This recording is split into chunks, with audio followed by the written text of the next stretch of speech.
Good morning students and my dear friends. Today is 21st of December 2023 Thursday. Lecture start करने से पहले अगर आपको बिजनेस स्टैंडर्ड और मिंट की पीडीएफ चाहिए तो आप इनकी रिस्पेक्टिव वेबसाइट्स पर लॉगिन कर सकते हैं। बेसिक वर्जन दोनों ही न्यूज़पेपर का सबके लिए फ्री है।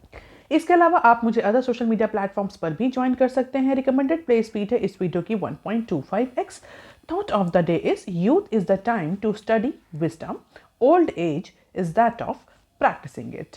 आज के मिंट पेपर की ये 11 इंपॉर्टेंट न्यूज़ हेडलाइंस हैं, बिजनेस स्टैंडर्ड की 20 इंपॉर्टेंट न्यूज़ हेडलाइंस हैं और आज के डिस्कशन में हम 15 न्यूज़ आर्टिकल्स कवर करेंगे। तो देख लेते हैं पहला आर्टिकल जो कि मिंट के पेज नंबर 1 पर दिया हुआ है। Virus slams breaks on run away stocks. तो कोविड-19 का जो फियर है वो फिर से लूम अप हो रहा है। JN.1 वेरिएंट का इम्पैक्ट कुछ कंट्रीज पर देखने को मिल रहा है और कुछ कंट्रीज ने फिर से रिस्ट्रिक्शंस लगा दिए हैं कई सारे कोविड रिलेटेड। जैसे कि अगर हम बात करें तो सिंगापुर ने मास्क जो है उसको मैंडेटरी कर दिया है, ट्रैवल एडवाइजरी जारी करी है। तो कई सारे कंट्रीज जो हैं वो प्रोएक्टिव मेजर्स ले रहे हैं और उसी को देखते हुए इसी पर्टिकुलर पैंडेमिक को फिर से फियर किया जा रहा है कि पैंडेमिक दोबारा से रीसर्फेस होने जा रहा है और इसी पर्टिकुलर रीसर्फेस फियर की जगह से, इस पैंडेमिक के फियर की वजह से जो इन्वेस्टर सेंटिमेंट्स हैं वो डाउन हुआ, जिसका इम्पैक्ट हमें स्टॉक इंडाइसेस पर देखने को मिला। तो पिछले 7 हफ्तों से जो स्टॉक मार्केट कंटिन्यूसली इंक्रीज कर रहा था और जिसमें हमें वेल्थ मैक्सिमाइजेशन देखने को मिल रहा था, finally investors and trader get the chance to grab their profit on Wednesday because of this Nifty and Sensex decline. तो दोनों ही इंडाइसेस में अगर देखें तो निफ्टी और सेंसेक्स दोनों में ही हमें फॉल देखने को मिला और ये फॉल 26 अक्टूबर से लेकर के अभी तक का सबसे बिगेस्ट या बोल सकते हैं वर्स्ट फॉल है। निफ्टी ने 1.4% का फॉल रजिस्टर किया, सेंसेक्स ने 1.3% का फॉल रजिस्टर किया और इसका सीधा रीज़न जो कोविड-19 पैंडेमिक है उसके रीसर्फेस होने का फियर है, क्योंकि कुछ कंट्रीज़ में ऑलरेडी ये जो नया वेरिएंट है, न्यू सब वेरिएंट है, ये ऑलरेडी इम्पैक्ट कर चुका है। अगर हम इंडिया की बात करें तो इंडिया में अप्रॉक्सीमेटली 21 केसेस नए वेरिएंट के देखने को मिले हैं, जिसके बाद से सेंट्रल गवर्नमेंट ने स्टेट्स और यूनियन टेरिटरीज को एडवाइजरी भी जारी करी है कि वो विजिलेंस मेंटेन रखें, अपने स्टेट या अपनी यूटीज में कोविड-19 के जितने भी केसेस आ रहे हैं उन पर ट्रैक रखा जाए। So the broader market saw a bigger fall because of this virus, because of this pandemic, और निफ्टी मिड कैप 150 और निफ्टी स्मॉल कैप 250 में अप्रॉक्सीमेटली 3% का फॉल, दोनों ही इंडाइसेस में 3% का फॉल देखने को मिला। और कई सारे जो एक्सपर्ट्स हैं उनका अपना अपना ओपिनियन है। अगर हम देखें तो डिफरेंट डिफरेंट ओपिनियन सबने दिया है इस पर्टिकुलर शेयर मार्केट करेक्शन को लेकर। कुछ कहना है कि जैसे इस करेक्शन, कुछ कहना है कि शेयर मार्केट कभी भी लीनियर फॉर्मेट में मूव नहीं करता है। जो इस बार अगर हम 30 साल का डेटा देखें तो शेयर मार्केट कभी भी लीनियर फैशन में मूव नहीं किया है, टाइम टू टाइम अपने आप को करेक्ट करता रहता है। तो सबका अपना अपना ओपिनियन है अगर डिफरेंट हम एक्सपर्ट्स को देखें। ओवरऑल वायरस और पैंडेमिक स्प्रेड की वजह से, इन्वेस्टर सेंटीमेंट्स की वजह से हमें जो रैली अभी तक चली आ रही थी, जो इंक्रीज देखने को मिल रहा था स्टॉक मार्केट में, फिलहाल वो स्टॉप हो गया है। और कुछ एक्सपर्ट्स का कहना है कि जिन कैटेगरीज में सबसे ज़्यादा वैल्यूएशन देखने को मिला, सबसे ज़्यादा वैल्यूएशन में इंक्रीज देखने को मिला था, प्रोबेबली उन कैटेगरीज में हमें सबसे ज़्यादा करेक्शंस देखने को भी मिल सकता है। So this is all about the Nifty 50 and India's VIX index. You can just have the glimpse of it. Let us see कि ये कब तक रिकवरी इसमें फिर से हमें देखने को मिलती है। अब देख लेते हैं next article that is given on page number 1 of Mint paper. Government races to add 270 million more to Ayushman Bharat. तो आयुष्मान भारत, ये जिसको हम फुल फॉर्म में आयुष्मान भारत प्रधानमंत्री जन आरोग्य योजना भी बोलते हैं, ABPMJAY। तो गवर्नमेंट जो है अपकमिंग इलेक्शन से पहले अप्रॉक्सीमेटली 270 मिलियन और बेनिफिशरीज ऐड करना चाह रही है आयुष्मान भारत स्कीम के तहत। अभी तक कितने बेनिफिशरीज ऐड हो चुके हैं तो देखें तो more than 280 million individuals have Ayushman card, जिसके तहत जो होल्डर होता है उसको accessible quality health care services provide करी जाती हैं, जिसमें उन्हें एक हम कह सकते हैं मेडिकल इंश्योरेंस प्रोवाइड किया था अप टू 5 लाख, जहां पर वो मंथली ईयरली अप्रॉक्सीमेट कॉस्ट की मेडिकल सर्विसेज अफोर्डेबल मैनर में अवेल कर सकते हैं। तो ये एक मेडिकल इंश्योरेंस टाइप की स्कीम है जिसको गवर्नमेंट ने अपनी फ्लैगशिप हेल्थ स्कीम के तहत प्रोपोगेट किया था और रिसेंटली उसको अपकमिंग इलेक्शन में गवर्नमेंट डेफिनेटली इस पर्टिकुलर स्कीम को यूटिलाइज करना चाहती है as a important welfare scheme, और इसीलिए जो इसके बेनिफिशियरीज हैं उनका नंबर बढ़ाने का टारगेट रखा गया। तो अप्रॉक्सीमेटली 270 मिलियन और टारगेटेड बेनिफिशियरीज ऐड करने के डायरेक्शंस दिए गए हैं सेंट्रल मिनिस्ट्रीज और एजेंसीज को, जो अलग अलग तरह की वेलफेयर स्कीम्स रन कर रहे हैं, जिससे कि एटलीस्ट आयुष्मान भारत में जो सैचुरेशन ऑफ बेनिफिशियरीज का पॉइंट है वो पहुंच जाए। इट मीन्स कि उससे ज़्यादा ये बेनिफिशियरीज अब उसमें ऐड नहीं हो सकते। तो जितने भी below the poverty line individuals हैं उन सब के पास गवर्नमेंट चाहती है कि आयुष्मान कार्ड हो, जिससे कि जो टारगेट है आयुष्मान भारत का 150 मिलियन इंडिविजुअल्स का वो अचीव हो सके। अभी बहुत बड़ा एक ह्यूज गैप है, 280 के अप्रॉक्सीमेटली बेनिफिशियरीज हैं जिनके पास आयुष्मान कार्ड है और 270 मिलियन का गैप है। तो गवर्नमेंट चाह रही है कि अपकमिंग मंथ्स में ये गैप जो है वो फुलफिल कर दिया जाए, जिससे कि आगे आने वाले इलेक्शन में गवर्नमेंट को एडवांटेज हो सके। तो डिफरेंट स्टेट्स को, यूटीज को, सेंट्रल मिनिस्ट्रीज को, डिपार्टमेंट्स को, एजेंसीज को टारगेट दिए गए हैं आयुष्मान कार्ड क्रिएशन के लिए। लेट अस सी कि एक्चुअली में ये टारगेट्स कितने अचीव होते हैं। अब देख लेते हैं short news articles from Mint. Sony Zee may give one last chance to save mega merger. तो सोनी और जील ने डिसाइड किया है कि अप्रॉक्सीमेटली 30 दिन का और टाइम दिया जाएगा इस डील को कंप्लीट करने के लिए। तो लास्ट चांस और ट्राई करने जा रहे हैं सोनी और जी। फाइनली जो थर्सडे को यानी आज जो डील कंप्लीशन की डेडलाइन थी वो ख़त्म होने वाली है, और जो $10 बिलियन की जो डील थी वो अभी तक एग्जीक्यूट नहीं हुई है। जबकि अगर हम देखें तो सारे जो रेगुलेटरी अप्रूवल्स हैं वो मिल चुके थे इस डील को। जितने डिस्कशंस थे, नेगोशिएशंस, राउंड ऑफ नेगोशिएशंस थे, वो सारे कंप्लीट हो चुके थे। अप्रॉक्सीमेटली 300 करोड़ का एक्सपेंस भी जा चुका था। इन सारे एफर्ट्स के बावजूद भी ये डील कंप्लीट नहीं हुई मेगा मर्जर की। तो फाइनली दोनों कंपनीज ने डिसाइड किया है कि 30 दिन का और टाइम दिया जाए। This is the last chance to save this mega merger deal. और अगर ये अपकमिंग टाइम में 30 दिनों में अगर डील ये एग्जीक्यूट हो जाती है तो ये मेगा मर्जर कंप्लीट हो जाएगा। अदरवाइज मोस्ट लाइकली अगर इस 30 दिन में ये डील कंप्लीट नहीं हुई तो प्रोबेबली आगे आने वाले टाइम में हमें ये डील देखने को नहीं मिलेगी। हालांकि जील और सोनी के साइड से कोई भी ऑफिशियल अनाउंसमेंट अभी इस एक्सटेंशन को लेकर के नहीं आया है। अब देख लेते हैं next clip, sitcom rules on global line. तो रिसेंटली न्यू टेलीकम्युनिकेशन बिल में जो गवर्नमेंट ने सैटेलाइट ब्रॉडबैंड और सैटेलाइट स्पेक्ट्रम के एलोकेशन को लेकर के, एडमिनिस्ट्रेटिव एलोकेशन को लेकर के जो डिसीजन रखा है, जहां पर ऑक्शन को सेकेंडरी रखा गया है, इस पर्टिकुलर डिसीजन पर, इस पर्टिकुलर गाइडलाइन पर, इस पर्टिकुलर नॉर्म पर जो भारतीय एयरटेल के चीफ एग्जीक्यूटिव हैं उनका ये कहना है कि ये जो गवर्नमेंट का डिसीजन है ये ग्लोबल स्टैंडर्ड से मैच करता हुआ है, और कंपनी ने और इंडस्ट्री ने गवर्नमेंट के इस डिसीजन को वेलकम किया है। इंडस्ट्री और कंपनी एग्जीक्यूटिव का ये मानना है कि this particular spectrum allocation will be game changer और ये ग्लोबल स्टैंडर्ड से अलाइन है। तो ओवरऑल जो इंडस्ट्री हैं, जो सैटेलाइट ऑपरेटर्स हैं, उन्होंने गवर्नमेंट के इस एडमिनिस्ट्रेटिव एलोकेशन को वेलकम किया, एडमिनिस्ट्रेटिव अलॉटमेंट को वेलकम किया, और उनके according this is going to change the satellite communication, satellite services, satellite based services in India. आप देख लेते हैं बिजनेस स्टैंडर्ड के आर्टिकल, बिजनेस स्टैंडर्ड का पहला आर्टिकल जो कि पेज नंबर 1 पर दिया हुआ है, वो हम शॉर्ट न्यूज सेक्शन में कवर करेंगे। यहां पर हम पेज नंबर 4 के आर्टिकल कवर कर रहे हैं। अप्रॉक्सीमेटली 3 आर्टिकल्स हैं जो कि आरबीआई के बुलेटिन से रिलेटेड हैं। हम तीनों ही आर्टिकल यही डिस्कस करेंगे।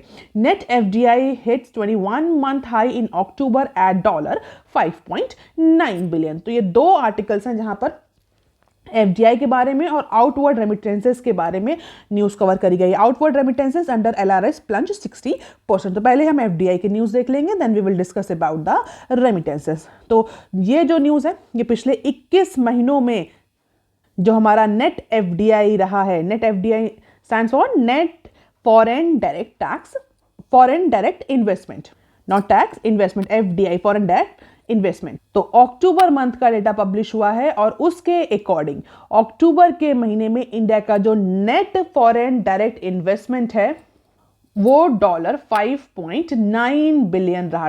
अप्रॉक्सीमेटली $5.9 बिलियन का हमें नेट एफडीआई अक्टूबर के मंथ में, अक्टूबर 2023 में देखने को मिला, जो कि पिछले 21 महीनों के एफडीआई से, 21 महीनों के नेट एफडीआई का से हाईएस्ट है। तो अक्टूबर के मंथ में हमें एक सिग्निफिकेंट एफडीआई इनफ्लो देखने को मिला। अब इसका रीजन क्या है? पिछले 21 महीने से कंटिन्यूअसली एफडीआई फॉल कर रहा था। अगर आप कंटिन्यूअसली एफडीआई में फ्लक्चुएशन देखने को मिला था। अगर आप रेगुलर हैं तो अभी रिसेंटली हमने एफडीआई की न्यूज़ भी कवर करी थी, जहां पर हमारे जो एक्सपर्ट हैं उन्होंने ये भी एंटिसिपेट किया था कि इंडिया में अपकमिंग टाइम में हमें एफडीआई इंक्रीज देखने को मिलेगा, एफडीआई इनफ्लो में इंक्रीज देखने को मिलेगा। ये जो भी फ्लक्चुएशंस एफडीआई में पिछले कुछ मंथ्स में हमें देखने को मिले, that is all because of the geopolitical event. और हमारे एक्सपर्ट्स जो स्ट्रेटेजिस्ट हैं उन्होंने भी बोला था कि इंडिया जिस तरीके से इंडियन इकोनॉमी परफॉर्मेंस दे रही है, जिस तरह से इंडिया के फाइनेंशियल और बैंकिंग सेक्टर में हमें स्ट्रेंथ देखने को मिल रही है, डेफिनेटली अपकमिंग टाइम में इंडिया का एफडीआई जो है वो इंक्रीज होगा। और यही हमें रिफ्लेक्ट हो रहा है अक्टूबर मंथ के डेटा से। तो अक्टूबर के मंथ में अप्रॉक्सीमेटली $5.9 बिलियन का नेट एफडीआई रहा, जो कि पिछले 21 महीनों का हाईएस्ट है। Reason behind strong gross inflow and lower repatriation. और सीक्वेंशियली अगर मंथ वाइज देखें तो जो नेट एफडीआई है वो $1.54 बिलियन तक इंक्रीज हुआ सितंबर में, $1.16 बिलियन रहा अक्टूबर में इन प्रीवियस और corresponding year as per Reserve Bank of India. इसके अलावा अगर रिपाट्रिएशन को देखें तो जो money taken out from direct investment made in India उसमें डिक्लाइन देखने को मिला। तो हमें लोअर रिपाट्रिएशन देखने को मिला। रिपाट्रिएशन मींस ऐसा इन्वेस्टमेंट जो कि इंडिया में हुआ हो जिसको वापस ले लिया गया हो, तो उसमें भी डिक्लाइन रहा, चाहे आप अक्टूबर में देखें और चाहे आप सितंबर में देखें। तो हमें सीक्वेंशियल डिप हमें रिपाट्रिएशन में भी देखने को मिल रहा है। इसके अलावा जो ग्रॉस इनफ्लो है वो भी इंक्रीज हुआ है। तो दोनों फैक्टर की वजह से जो नेट एफडीआई है वो हमें सिग्निफिकेंटली इंक्रीज होता हुआ दिख रहा है। अगर कंट्रीज की बात करें जहां से सबसे ज्यादा इनफ्लो आया है तो major source countries were Mauritius, Singapore, Cyprus और जापान से देखने को मिला, जिन्होंने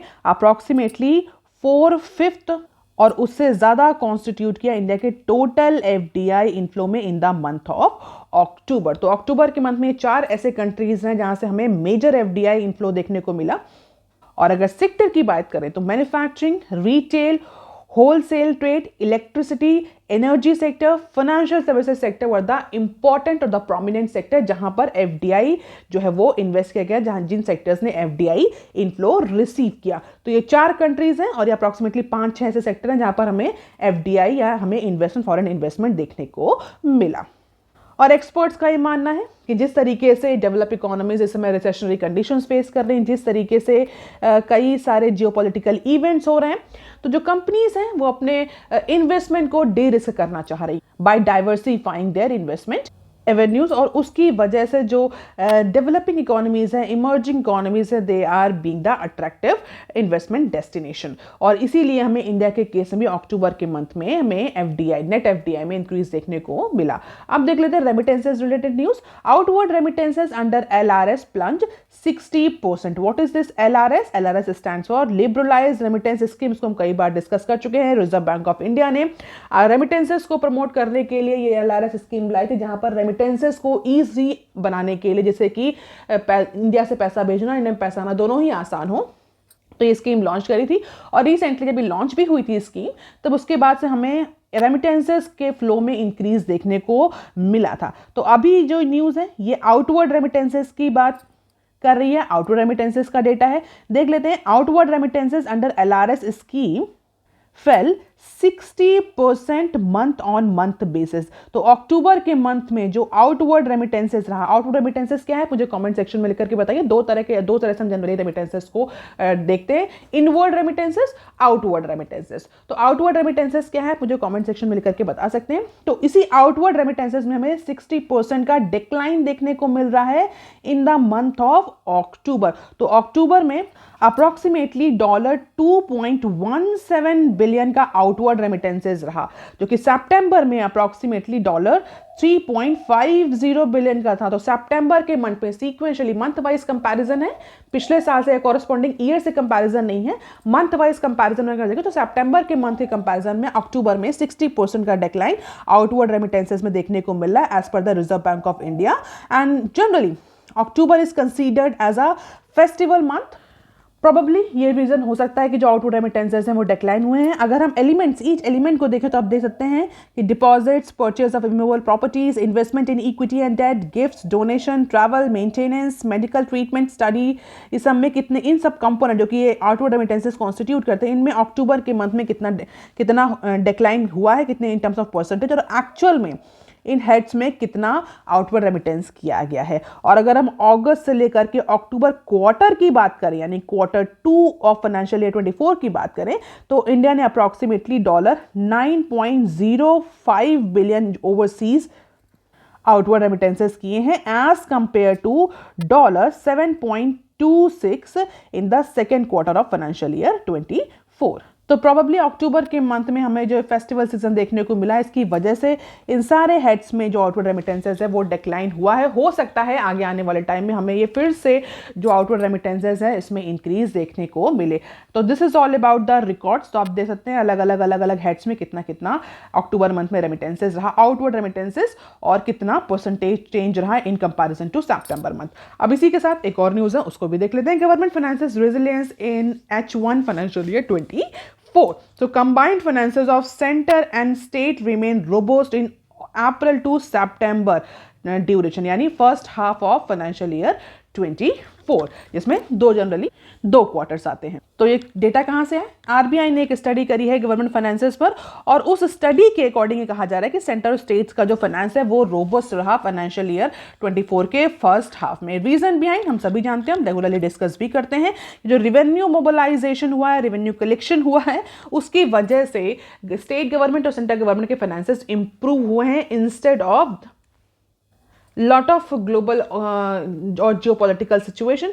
इंडिया ने अच्छा परफॉर्म किया है, जिसकी वजह से जो फिस्कल डेफिसिट के टारगेट्स हैं गवर्नमेंट के वो विद इन द रेंज रहने वाले हैं, ऐसा आरबीआई का एंटिसिपेशन है। Because of this proper revenue collection, good revenue collection, good revenue mobilise और improved revenue mobilisation, this particular criteria will help to contain the physical deficit or gross fiscal deficit of combined government within 7% of GDP in Q1 और Q2। तो यानी improved revenue collection की वजह से दोनों ही quarters में, यानी H1 में अगर देखें क्वार्टर, दोनों क्वार्टर्स मीन्स फर्स्ट हाफ में जो ग्रॉस फिस्कल डेफिसिट रहा वो विद इन द रेंज रहा। और ऐसा भी एंटिसिपेट किया जा रहा है कि जो टैक्स कलेक्शन हुआ है H1 में, उससे ज़्यादा टैक्स कलेक्शन हमें, उससे इम्प्रूव्ड टैक्स कलेक्शन हमें H2 में देखने को मिलेगा। तो प्रॉबेबली सेंटर और स्टेट गवर्नमेंट जो है वो प्रॉपर गवर्नमेंट डेफिसिट मेंटेन कर पाएंगे, टारगेट जो है वो मेंटेन कर पाएंगे। तो आरबीआई की जो स्टडी हुई है government finances 2023 to 24 half yearly review, उसमें रिजर्व बैंक ऑफ इंडिया ने फाइनेंसेस को लेकर के, टैक्स कलेक्शन को लेकर के, फिस्कल डेफिसिट को लेकर के अपने अपने प्रोजेक्शंस किए हैं। You can just have the glimpse of it. अब देख लेते हैं article number 8 that is given on page number 4 of business standard. A first offshore mineral blocks up for auction. अभी हमने रिसेंटली क्रिटिकल मिनरल्स जो हैं, जो उनके ऑक्शन के बारे में कई बार डिस्कस किया है। अब यहाँ पर जो ऑफशोर मिनरल ब्लॉक्स हैं उनके ऑक्शन के बारे में न्यूज़ है। न्यूज़ क्या है? A step towards diversifying its resource base and securing green energy mineral, India और government is now launching its first ever offshore mineral auction. तो जिस तरीके से हमारी करंट गवर्नमेंट का जो फोकस है, करंट पॉलिसी फोकस है, जहाँ पर हम अपने एनर्जी रिसोर्सेस को डाइवर्सिफाई करने की कोशिश कर रहे हैं, डाइवर्सिफाई करने का प्लान कर रहे हैं, और स्पेशली ग्रीन एनर्जी पर हम ज़्यादा रिलाई करना चाह रहे हैं। तो इस पर्टिकुलर कंटेक्स्ट में इंडिया ने एक स्टेप और आगे ले लिया है। क्या स्टेप आगे ले लिया है? India is going to launch और government is going to launch first ever offshore mineral auction. तो ऑफशोर मिनरल ऑक्शन जो है वो लॉन्च करने जा रही है गवर्नमेंट 2024 के फर्स्ट क्वार्टर में। 24 यहाँ 24 का हम 2024 मीन्स कैलेंडर ईयर की बात हो रही है। तो इनिशियल जो जनवरी से मार्च तक का ड्यूरेशन है उसमें ऐसा कहा जा रहा है कि पहला जो ऑफशोर मिनरल ऑक्शन है वो लॉन्च कर दिया जाएगा as per union minister of mines mister Prahlad Joshi, जिन्होंने national geo science data repository portal के लॉन्च में जो इवेंट ऑर्गेनाइज किया गया था उसमें उन्होंने ये बोला गवर्नमेंट जो है हर तरह के ऑक्शंस की तैयारी कर चुकी है। प्रोबेबली लगभग सारी तैयारी हो चुकी है। बाई मार्च एंड अप्रॉक्सीमेटली 10 से 15 ब्लॉक्स जो हैं उनको बिडिंग के लिए ऑफर कर दिया जाएगा। अभी किस स्टेज पर है ये डेवलपमेंट? अभी सारी चीज़ें लगभग फाइनलाइज हो गई हैं। प्रॉपर रूल्स एंड रेगुलेशंस जो हैं ऑफशोर माइनिंग के लिए उनको तैयार किया जा रहा है। तो 10 से 15 ब्लॉक्स जो हैं जिनको ऑक्शन के लिए प्रिपेयर किया जा रहा है, बहुत जल्द ही जो रूल्स एंड रेगुलेशंस हैं इनको भी कंसल्टेशन के लिए ओपन कर दिया जाएगा as per the secretary ministry of mines. अभी रूल्स रेगुलेशन बनाए जा रहे हैं इंटर मिनिस्ट्रियल कंसल्टेशंस के थ्रू। कई सारी मिनिस्ट्रीज जो कि डायरेक्टली और इनडायरेक्टली इस ऑक्शन में इन्वॉल्व होंगी, जैसे कि हम बात करें कौन कौन से ministries, ministry of earth science, ministry of defence, department of atomic energy और अदर रेलिवेंट बॉडीज। तो उनसे भी क्लियरेंसेस लिए जा रहे हैं, कंसल्टेशन लिए जा रहे हैं। तो finally offshore area mineral development and regulation act 2002 में अमेंडमेंट के बाद government is all set for this auction. और जैसा कि हम सभी को पता है कि अभी रिसेंटली 20 क्रिटिकल मिनरल्स ब्लॉक्स का भी ऑक्शन जो है उसको लॉन्च, उसके भी ऑक्शन प्रोसेस का इनॉग्रेशन हो चुका है। कब हुआ था? नवंबर 29 में। तो गवर्नमेंट बहुत स्पीड अप मैनर में रिसोर्स बेस को डाइवर्सिफाई करने के लिए डिसीजन ले रही है, क्योंकि गवर्नमेंट कहीं ना कहीं कमिटेड भी है क्लाइमेट चेंज के कई सारे ऑब्लिगेशंस को लेकर के। So this is all about sea hunt, GSI discovery, vast potential, commercial mining status, global interest, sand and gravel extraction. So these are the key point, आप इनको देख सकते हैं। कौन कौन से एलिमेंट्स हैं, कौन कौन से मिनरल्स हैं जिनका एक्सप्लोरेशन किया जाएगा, कितना कितना पोटेंशियल है, माइनिंग स्टेटस क्या है, कौन कौन से कंट्रीज हैं जिनके लिए ये माइनिंग इंडिया का जो ऑक्शन प्रोसेस है ये इंपॉर्टेंट हो सकती है, इस ऑक्शन प्रोसेस में वो पार्टिसिपेट कर सकते हैं और क्या क्या एक्सट्रैक्ट किया जाएगा। आप देख लेते हैं next article. Article number 9 that is given on page number 6 of Business Standard will look into US allegation in Panam case PM। तो इंडिया और यूके के बीच में जो इशू चल रहा है सिख सेपरेटिस्ट को टारगेट करने को लेकर के, उस पर हमारे जो प्राइम मिनिस्टर हैं उन्होंने बोला है यूएस ने जो एलिगेशन लगाए हैं, यूएस ने जो इन्फॉर्मेशन दी है उस इन्फॉर्मेशन को सीरियसली लिया जाएगा। इंडिया जो है वो रूल ऑफ लॉ को इम्प्लीमेंट करने में, उसको फॉलो करने में, उसको कंप्लाई करने में कमिटेड है, और अगर कोई भी इन्फॉर्मेशन दी जाती है तो we would look into it.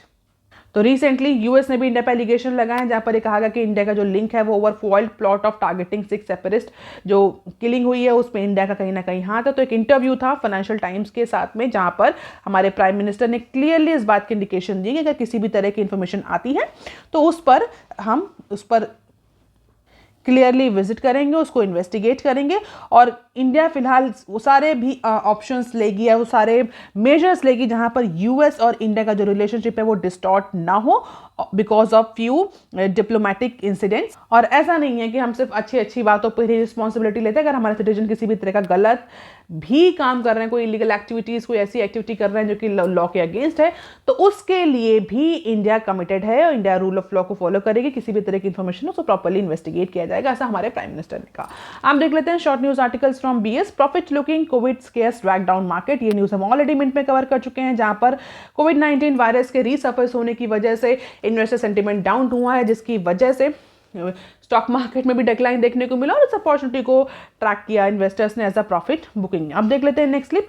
ICT levy EU soften stance on retaliating against India. तो आईसीटी टेक या हम बोल सकते हैं कि जो कम्युनिकेशन टेक्नोलॉजीज पर जो रिसेंटली इंडिया ने लेवी लगाया था, जो टैक्स और टैरिफ लगाए थे, उसको लेकर के इंडिया और ईयू के बीच में जो बहुत टाइम से डिस्प्यूट चल रहा था। अगर आप रेगुलर हैं तो आपको पता होगा, ये भी डिस्प्यूट हम कवर कर चुके हैं न्यूज़ डिस्कशन में, जहां पर इंडिया की जो आईसीटी टैरिफ पॉलिसी है उसको लेकर के यूरोपियन यूनियन ने एलिगेशन लगाए थे कि ये जो ट्रेड पॉलिसी है ये डब्ल्यूटीओ के, ये जो टैरिफ पॉलिसी है ये डब्ल्यूटीओ के रूल्स के अगेंस्ट है। और रीज़न यही था कि जो उस ईयू को लग रहा था कि जो उसकी इंडिया की टैरिफ पॉलिसी से, आईसीटी टैरिफ पॉलिसी से इंडिया की तरफ जो एक्सपोर्ट है ईयू का वो रिड्यूस होगा, स्पेशली टेलीकम्युनिकेशन सेक्टर में।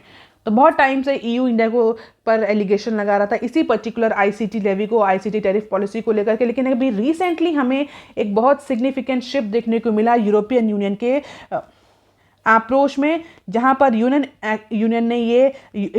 यूनियन ने ये एक्सप्रेस किया कि वो इंडिया से डिस्कशन के थ्रू, नेगोशिएशन के through mutually satisfactory resolution find out करने को रेडी है। तो जो डिस्प्यूट चल रहा था टेक प्रोडक्ट्स को लेकर के इंडिया और ईयू के बीच में, उसको नेगोशिएशन से, डिस्कशन से, कंसल्टेशन से रिमूव और रिजॉल्व करने की कोशिश करेगा ईयू, ऐसा ईयू ने कहा। अभी तक ईयू का अप्रोच डिस्कशन और नेगोशिएशन पर नहीं था। ईयू कई बार कई सारे फोरम्स में इंडिया के अगेंस्ट कंप्लेन भी कर चुका था इस पर्टिकुलर टैरिफ को लेकर के। फाइनली ईयू के अप्रोच में हमें चेंज देखने को मिल रहा है, even though it has a option of imposing retaliatory tariff under its domestic regulation. लेकिन फिलहाल ईयू ने इस तरह का अप्रोच ना अडॉप्ट करते हुए डिस्कशन और म्यूचुअली सेटिस्फैक्ट्री रेजोल्यूशन की बात कही है।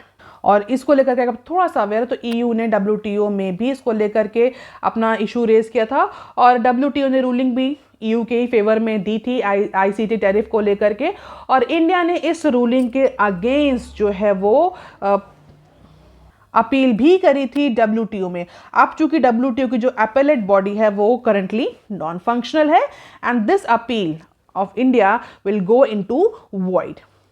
तो फिलहाल के लिए डिस्प्यूट कई टाइम, बहुत लंबे टाइम तक लिम्बो में पड़ा रहेगा और इसीलिए फिलहाल ईयू फास्ट ट्रैक मैनर में इस प्रॉब्लम का फास्ट ट्रैक सोल्यूशन के लिए म्यूचुअल डिस्कशन के लिए तैयार है। तो अगर आप हिस्ट्री देखें तो 2019 में ईयू, जापान, चाइना ने डिस्प्यूट रेज किया था WTO में, जहां पर बोला था कि इंडिया की जो ICT पॉलिसी है, ICT टैरिफ पॉलिसी है, वो WTO के अगेंस्ट है। WTO ने इंडिया के अगेंस्ट रूल दिया था और कहा था कि इमीडिएटली जो ये इलेक्ट्रॉनिक आइटम्स पर जो इंडिया ने जो टैरिफ लगाया उसको हटाया जाए। हालांकि फिलहाल इंडिया ने इस वर्डिक्ट के अगेंस्ट अपील करी थी, लेकिन अभी फिलहाल WTO अपीलेट बॉडी जो है वो नॉन फंक्शनल है। नॉन फंक्शनल क्यों, ये भी हम जानते हैं, USA के अप्रोच की वजह से। हालांकि उस न्यूज़ को भी, उस पर्टिकुलर एस्पेक्ट को भी हम यहाँ डिस्कस नहीं करेंगे। अब देख लेते हैं next clip. Government passes telecom criminal bill as suspended MP count reach 143। तो लोकसभा में कल वेडनेसडे को 4 इंपॉर्टेंट बिल जो थे वो वॉइस वोट से पास कर दिए गए, जबकि उसमें अपोजिशन कंप्लीटली एब्सेंट था और 2 मेंबर हाउस के वो सस्पेंड किए गए थे। और इस पर्टिकुलर सस्पेंशन के बाद जो total number of suspended MPs पहुंच गया है लोकसभा में, दैट इज नाउ 97। और दिसंबर 14 से अप्रॉक्सीमेटली 143 अपोजिशन के जो मेंबर्स हैं उनको सस्पेंड किया गया हाउस से because of lot of issues. और फिलहाल लोकसभा ने, हम बोल सकते हैं गवर्नमेंट ने इस पर्टिकुलर टाइम को यूज़ किया नए 4 इंपॉर्टेंट बिल को पास करने के लिए। और अप्रॉक्सीमेटली मैक्सिमम जो बिल हैं जो पास किए गए हैं वो कहीं ना कहीं नए जो क्रिमिनल लॉज हैं उनसे रिलेटेड हैं। जो कॉलोनियल एरा रिलेटेड जो क्रिमिनल लॉज थे उनको रिप्लेस करके द भारतीय न्याय संहिता बिल, भारतीय नागरिक सुरक्षा संहिता बिल और भारतीय सुरक्षा बिल जो है वो पास किए गए हैं। अब देख लेते हैं next clip. Extend FAME by 3 years, make EV a must for deliveries. तो EV व्हीकल के एडॉप्शन को इंक्रीज करने के लिए, EV व्हीकल के पेनिट्रेशन को इंक्रीज करने के लिए इंडियन मार्केट में जो पार्लियामेंट्री स्टैंडिंग कमेटी थी, parliamentary standing committee on industry, उसने वेडनेसडे को अपनी रिकमेंडेशंस दी हैं और उस रिकमेंडेशन में कई सारे मेजर्स भी सजेस्ट किए गए हैं जिससे कि इंडिया में इलेक्ट्रिक व्हीकल का अडॉप्शन जो है वो बूस्ट किया जा सके। और इसी पर्टिकुलर पार्लियामेंट्री स्टैंडिंग कमेटी ने जो फेम 2 स्कीम है उसको एक्सटेंड करने की भी बात कही है। कहा है कि 3 साल तक इसको, 3 साल के लिए इस पर्टिकुलर फेम 2 स्कीम को और ज़्यादा एक्सटेंड किया जाए। और जो रिपोर्ट सबमिट करी गई है उसमें कई सारे एरियाज़ में, 2 व्हीलर्स में भी, 4 व्हीलर्स में भी, क्वाड्रीसाइकिल्स में भी, पब्लिक ट्रांसपोर्ट में भी, लॉजिस्टिक में भी, डिलीवरी सेक्टर, इन सारे सेक्टर्स में EV के पेनिट्रेशन को प्रमोट करने की बात है। सिर्फ 2 व्हीलर या 4 व्हीलर सेगमेंट में ही है। तो एक कॉम्प्रिहेंसिव रिकमेंडेशन या प्रपोजल जो है वो parliamentary standing committee on industry ने सबमिट की है अपनी रिपोर्ट, जिसमें लगभग हर सेक्टर में डिलीवरीज में भी EV को मस्ट करने की बात कही गई। तो कई सारी रिकमेंडेशंस हैं। लेट अस सी कि रिकमेंडेशंस कितनी मानी जाती हैं अपकमिंग पॉलिसी फ्रेमवर्क में। अब देख लेते हैं next, fresh formal job creation dips to 7-month low in October. तो एम्प्लॉय प्रोविडेंट फंड EPFO का डेटा पब्लिश हुआ है वेडनेसडे को। उसके अकॉर्डिंग अक्टूबर के मंथ में जो फ्रेश फॉर्मल जॉब क्रिएशन है वो डिक्लाइन हुआ है और डिक्लाइन इतना ज़्यादा है कि पिछले 7 महीनों का लोवेस्ट पॉइंट हमें देखने को मिल रहा था। Fresh formal job creation slow to 7-month low in the month of October, जो कहीं ना कहीं लेबर मार्केट में डाउनवर्ड ट्रेंड को, डाउन टर्न लेबर मार्केट को इंडिकेट कर रहा है। और ये हम कैसे जानते हैं, जैसे हम सभी को पता है कि EPFO में कितने सब्सक्राइबर्स हुए उसके बेसिस पर this EPFO subscription will be और as is considered as a proxy of formal job creation in India. तो अक्टूबर के मंथ में 16.7% का डिक्लाइन हमें EPFO सब्सक्रिप्शन में देखने को मिला, जिसकी वजह से ये हम कैलकुलेट कर रहे हैं, ये प्रोजेक्ट कर रहे हैं कि फॉर्मल जॉब क्रिएशन भी अक्टूबर के मंथ में डिक्लाइन हुआ है। हालांकि अगर और हम डीपली इस डेटा को एनालाइज करें तो यंगस्टर्स और वुमेन का पार्टिसिपेशन फॉर्मल जॉब में इंक्रीज हुआ है इन the month of October. So that is all for today students. Please like, share and subscribe. Thank you. Have a nice